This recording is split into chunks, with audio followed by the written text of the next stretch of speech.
అరే రే గుడి ముందు షూ వదిలితే కష్టమే, ఏదో ఒకటి చేయాలి.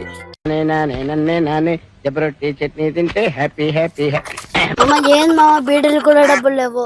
నువ్వు ఎంత మంచి అల్లుడు రా, నా బీడీల కోసం ఆలోచిస్తావు. అల్లుడు నువ్వే ఏదో ఒకటి చేయాలరా. అదిగో మామ నీ బీడీలు డబ్బులు వచ్చేసా. ఇప్పుడు కొట్టేయండి చూద్దాం, దూరం దూరం ఉన్నాయి.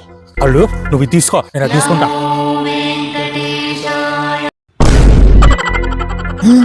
అయ్యో రామా, లెఫ్ట్ ది పోయింది, రైట్ ది పోయింది. దొరికా మేతాము షూస్ మంచి బ్రాండెడ్ షూస్ 400 మాత్రమే తీసుకోపోతాయా. బాగానే ఉన్నాయా షూలు. 200 ఇస్తానప్ప. 300 కొని ఫైనల్ గా 200 ఇస్తానంటే ₹1 కూడా ఎక్స్ట్రా అయినా మీరు గిర్రని తిరగండి, నేను 200 ఇచ్చేది. తీసుకో 200. బాగానే ఉన్నాయా షూలు. అయ్యో రామా, నా షూలు మా నాయనతో ఉన్నాయి. బాగున్నా షూలు. అందుకే నాయన కొడుకు ఎక్కడ పోతాడో, ఏం బట్టలు వేసుకుంటాడో, ఏ షూ వేసుకుంటాడో, ఎక్కడ నడుస్తానంటే గమనించాలా. అయ్యో దొంగ నా కొడుకులారా, నా కొడుకు షూ నాకే అమ్మిండారు కదరా.